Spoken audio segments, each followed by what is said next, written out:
everyone, we're back with another exciting episode of Relive the Legacy. So one aspect of AIESEC is allowing the world to explore us as well as us to experience the world. So we have brought together one exciting alumni who has experienced, lived through it all and explored the world. Ms. Kamesha Samaranayake, MCVP OD 2122. So, hi Aki, good to have you here today. Hi Yalindee, nice to be here. So if I'm not wrong, your last role in AIESEC was Director of AIESEC, National Director in AIESEC in Singapore. So how has life been since then and what have you been up to? Life has been good. So I went to the United Kingdom for my master's. After that, I did my master's in business analytics. I worked a bit in the UK and then I returned back home. So now I'm working in a construction company. I work as the business head for strategy and growth and foreign expansions. Okay, that's good to know, Aki. So ever since I got to know that I'll be moderating this episode, I've heard a lot of crazy stories about your own volunteering experience. Yeah. So I want to know, what was it like? What is this craziness everyone's talking about? Okay, so for that we need to go back to the year 2018. Okay. I think that's like 6 years before now. So I did my volunteering exchange in a small town called Alba in Italy. Fun fact, that's where the Ferrero Rocher factory is. Okay. So I did English teaching for a small school there.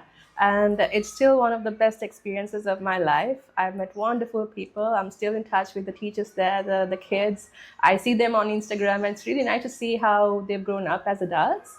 And it was a really good experience. And we used to travel around on the weekends. So weekdays I was schooling and I was teaching in the school, but on the weekends I used to travel. So this one particular weekend I went to France because I wanted to see the Eiffel Tower. So some of my friends were joining from another country, and then I was joining from Italy. And so it went as usual. I took the train there and I came out of the train station and I found myself in the middle of a protest. Okay. And I didn't really realize it was a protest. Yeah. I was just walking. I was looking at my Google Maps and I was walking towards the Eiffel Tower. And these people were wearing yellow vests. Okay. I did a research after that and I found out it was called the Yellow Vest Riot, which was a protest against the government back in the day. Right. And I was naive. I didn't really think it would be that serious. I was just walking towards the direction.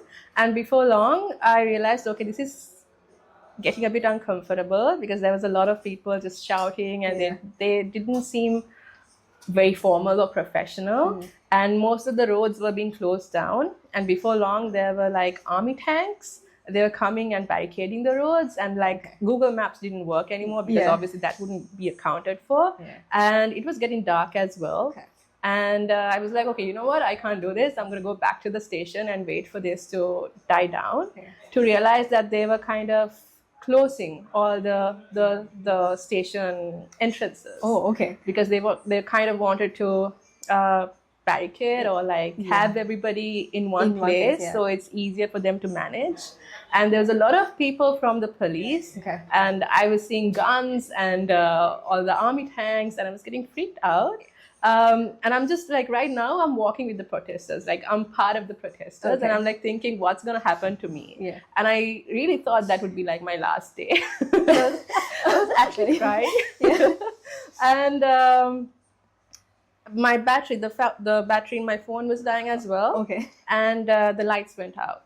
And so now I'm walking with people and like in front of me, there was a guy who just took a brick and he just threw it at a shop and the glass was like shattered. Oh no. And I'm like, okay, what's going to happen now? And then they were like lighting the buildings on fire. And like when I'm walking, I see cars which have been like kind of burned down and like I can see the ashes on the floor. And obviously everybody looked at me kind of weird as well because I'm crying. But I was like, you know what, this is my last day. I'm just going to go through it. And before long, there was a policeman and he stopped me and he was like, you know what, tell me what's happening. Like, where do you want to go? He looked for my passport and he understood that I'm not a protester. I'm just trying to figure my way out here. And he showed me direction. He was like, you know what, look at the lights, follow the lights and you'll arrive there. And that's how I went because I didn't have my phone. I didn't have a way to contact anyone. I was just walking with the protest. And to this day, I kind of think of lights as in a good way, as something positive, because back in the day, it showed me the road to my destination. So that was like one of the crazy experiences I had. Another one, like on a similar weekend, I went to Spain. Okay. And Spain is kind of a bit known for pickpocketing. Oh, so like okay. everybody's like, you know what, you need to be really careful about your possessions Yeah. because something could happen. Okay. And me and my friends, we were going to the stadium and we were on the train. And all of a sudden I was like, you know what, we are in the wrong train. We need to get out now and get on another train. And everybody just panicked. We got out and we got on the other train and we were like, okay, we finally made it. And then I realized that I don't have my phone with me. And phones, obviously, everybody knows it's a very valuable possession to us. It had my flight tickets. Oh no. It had all my contacts. I was basically like, if I lost my phone, I wouldn't even have a way of getting out of the country. And so I was like, oh my God, what am I going to do now? But luckily for me, like we got at the end of the station. So I had some other friends with me. I couldn't like disrupt their vacation as well. Yeah. So I was like, you know what, you guys go and travel. Let me call the station and see if they can find my phone. And I got lucky. They said that they did find my phone. It was at the station. I could come and pick it up, and I did. But it was an adventure for me. So these kind of situations, so like something like this happens, the first thing you do is you panic, or someone would cry or freak out. You wouldn't know what to do. But it really helped the fact that I was in AIESEC, because I was trained to kind of regulate my emotions and to even know how, even in a group, if something happens, I know how to regulate my emotions as well as the people that I work with. So in these situations, it really trained me. It showed me how I should act as a leader as well. And those were like some crazy experiences I had. And back in the day, I was worried about it. It was quite traumatic for me. But now I'm actually kind of happy that I went through those experiences, because those were once in a lifetime, and I really appreciate it. So yeah, those are some experiences I can talk to you about. There's a lot more, but we'll stick to that makes so much sense. And like I feel like almost everything that couldn't go wrong has happened to you, and you've kind of gone through it all. So now you're like, okay, I did it. That's crazy. So did you ever expect that it will turn out that way, or did you expect it to be like worse, or how was it like back then? No, I did not expect it at all, because that's the thing, like every GV experience is quite unique to that person. You can't ever be like, let me give you a transition to my experience, because it's not going to be the same. So obviously I went thinking it's going to be all flowers, like, you know what, I'll volunteer, I'll travel, everything is going to be okay. But after I came and talking to others' experiences as well, everybody has had gone through very challenging times, and they also wouldn't trade it for anything. They loved it, but it wasn't also what they expected, which is exactly what they try to promote through GV as well. It's not just the volunteering experience, but it's also the different situations we have to go through where you really explore yourself, where you really go on an adventure that is unique to you and learn things and know how to face situations if it ever comes up to you again. So no, I did not know I would go through that, but I loved it. So what actually made you want to volunteer on this like specific GV? So if you're in AIESEC, going on a volunteering experience is like the holy grail, because obviously every other experience you can get a transition from, like, you know what's happening. You know that, okay, if you're a team leader, yes, you have to manage your team members. If you're a vice president, then you know, okay, there's some added responsibilities, but you have an idea. Even if you're an MCVP or MCP, it's mostly coordination, it's mostly organization, it's team management. Those are skills that you do learn. Obviously, it's much more specialized, much more curated at a university level to get that experience, but it's quite common. But a global volunteering exchange is the most unique experience that you can get, because obviously there's no transition, like I said, for that. And not everybody gets to go through exchanges as well. There's a certain round of interviews that you have to face. You need to get matched. You need to have the capabilities. And it's not even the same country. It's different countries, different experiences. So I really wanted to go on an exchange. I wanted to have that experience before getting into vice presidency or presidency roles, because that would enable me to relate much more to the operations of the organization. Yeah. And I remember back in the day, there was a promotional video that one of our vice presidents made. I watched it like 8 times a day because it was so exciting for me. I used to show it to my dad and be like, because it was very hard to get permission from my parents as well, because their daughter is asking permission to go to a new country and they didn't even have any contacts there. They don't know what's happening, because most of the time parents don't really know what happens in AIESEC. So all of a sudden their kid is asking to go to another country. Yeah. So I used to show them this video and be like, this is what I'm going to do, and really convince them. Yeah. And I watched that video like the Bible or something. Yeah. I watched it every day. And it really inspired me to go. Yeah. So that's how I decided I will go for GV. That's very interesting. And Aki, you mentioned this was 2018, right? Yeah. So once you came back, you also mentioned that you took up many other roles in Sri Lanka. So what was that like? And especially because I feel like after 2018, the world also kind of like a lot of things were happening in Sri Lanka as well as the world. How did that affect with everything happening? So after I came back, I was the vice president for talent management. And the next year, I had to be the local committee president. So this was when Corona hit us. And I would talk about my presidency experience. So I felt responsible to give leadership experiences to my members. And I felt like, okay, yes, Corona happened, but that doesn't mean that I should just be like, there's nothing I can do anymore. We just have to sit it out. I still wanted to give that deliverable to the members who came with a hope. They entered the organization thinking, okay, we're going to get a leadership experience. And I was responsible to give them to that. So me and my team, we were thinking about various ways. Okay, volunteering exchanges are not possible. We can't do anything physically.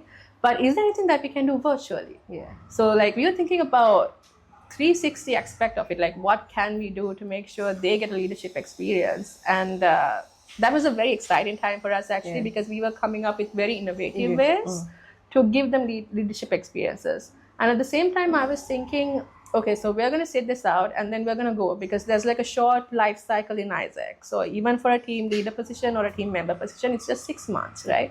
So there's going to be people who don't know what's happening in the organization. And someday this situation will be lifted, right? Corona is not going to be there for all the time. Yeah. So what's going to happen if people don't know what's happening in the organization and they leave the organization and there's going to be new members who have no idea about what's happening. So I was thinking about that, and so it might have been a little bit funny to other people, but we still had trainings going on. We still did the inductions for new members, even though it was virtual, we still did it. Even the team bonding parts, we tried to do it virtually. The trainings for specific functions, even though there were no exchanges, we still did trainings, because we were thinking this is not for the current time, this is for the future. These people who are getting trained, they will still become the team leaders, they will still become the vice presidents, and we had a duty to train them so that whenever operations resume, they're going to be able to do it. So it was an exciting time for us, because I think it was a very challenging time. I don't think a lot of other presidents had to go through that, because they already had a manifesto of how it should be done. But when it came to us, we had to really innovate and think, this has never happened before, and we need to provide leadership experiences. So how are we going to do it? How are we going to ensure that AIESEC is sustainable? And in 5 years' time, 10 years' time, members are still going to know what AIESEC means, and they're going to promote that leadership. So we had to be virtual. I think we were the first local committee in Sri Lanka who did a virtual podcast. It was very new at the time. It was new to Sri Lanka as well, because we were always used to doing things physically. So if you go back on YouTube and look at the older videos, you would see that my local committee did most of the initial ones, and after that everybody started doing it, and that became the norm of the people. So that's how I managed my local committee back in the day. Wow. That's actually very interesting, because I'm pretty sure everyone goes through challenges, but this is like a different challenge that you had to overcome. So that's really good. So just to do something fun, okay, I'm just going to ask you some this or that questions. So don't think a lot, just like say what you like. So chocolate or vanilla? Chocolate. Sunrise or sunset? Sunset. Books or movies? Books. Okay. If you were to time travel, would it be to the future or to the past? To the past. Okay.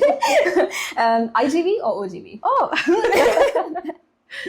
I'll say OGV because I went on an Yes, OGV experience, so OGV. Okay, right. That's right. So getting back to your experience, back then, what was the support like from AIESEC in Sri Lanka during when you went on your GV? What was it like? Because obviously you're traveling alone, you're a girl. How was it like? So the support was immense. So even if you look at the structure of doing an OGV or an IGV, there is a written standard of procedure that you have to follow whenever an EP goes abroad or comes to Sri Lanka. So I was assigned an EP buddy, who is the person who is supposed to like talk with me all the time, make sure that I'm having a good time and I'm comfortable, I have all the contacts. And the vice president was in touch with me as well. And then the team leaders of the particular function were in touch with me. And I really had to talk about the EP buddy because that was the main point of contact I had throughout my exchange, where they would help me with the visa process. They helped me with going abroad. They helped me with transitioning and being accustomed to the culture there. They were constantly in touch with me, and it really helped me. Yeah, well, that's great because I'm pretty sure most of our viewers also want to know that aspect as well. So, if you were speaking to a new AIESECer who thinks GVs are just about traveling or it's just going abroad and doing whatever, what would you like to tell them? That how do you talk about the deeper value of it and like the impact, long-term impact you have on yourself? Yeah, I think I kind of addressed this question before as well. So GV is not just traveling. It's also the qualities that you learn and instill in yourself through that experience. Because like I said, it's about training yourself to face similar circumstances. So everything that I faced in my volunteering experience trained me to become a better leader. How I deal with pressure, how I deal under stress, how I work with people, team management, how I regulate my own emotions, how I handle myself when I don't know what to do, what's going on. So those are skills that I learned that I'm taking with me in my future as well, even when I'm in office or as an individual or whenever I'm like a team leader or managing people. I always have those skills that I learned through AIESEC with me, which I can practice.